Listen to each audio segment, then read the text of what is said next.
ya muujiza wa ibada ya hija, yani watu waende watakavyoenda, lakini ile haramu ya Maka haijai.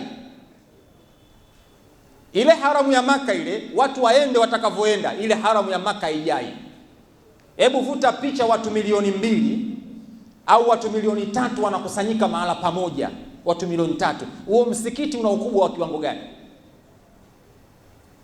Kwa hiyo kuna muujiza upo katika ibada ya hija, bali wanawachuoni wanatuambia ile sehemu ya Al-Kaaba ndiyo kuna force of gravity kubwa, yani kiasi ambacho hakuna ndege inayoweza kupita pale kwenye Al-Kaaba.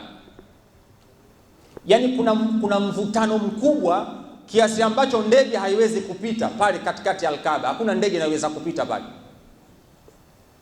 hakujawahi kupita ndege, na ndege haiwezi kupita kwa sababu kuna mvuto. Yani ndege ikipita pale kama vile inavutwa chini. Kuna muujiza upo katika ibada ya hija. Kwa hiyo kuna manufaa yanayopatikana katika ibada ya hija. Lakini sio hivyo tu, katika ibada ya hija ndio mkutano ambao unakusanyisha watu dunia nzima. Makabila yote unayojua wewe duniani yanakutana pale. Wachina, wazungu, sijui wa Korea, wa Tanzania, kila aina ya nchi wanakutana pale. Hakuna mkutano duniani unaowakutanisha watu wote zaidi ya mkutano ule. Ule mkutano wa Umoja wa Mataifa wanakwenda wawakilishi, lakini mkutano ule kuna umma zaidi ya watu milioni 3 wanakutanika mahala pamoja.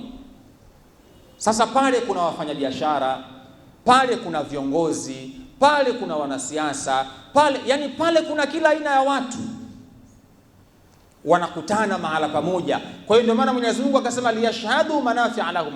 Ibada ya hija ina manufaa ndani yake, na imeruhusiwa baada ya kumaliza ibada ya hija, wameruhusiwa mahujaji kufanya biashara, wameruhusiwa. Yani ukimaliza ibada ya hija umeruhusiwa kuingia madukani kuchukua biashara, kuchukua hiki, kufanya hivi, umeruhusiwa. Baada tu ya ibada ya hija umeruhusiwa kufanya hivyo, kwa sababu kuna manufaa yanayopatikana katika ibada ya hija. Kwa hiyo haya ndiyo ambayo wanayafanya wenzetu ambao wamefanikiwa kwenda kutekeleza ibada tukufu ya Allah subhanahu wa ta'ala.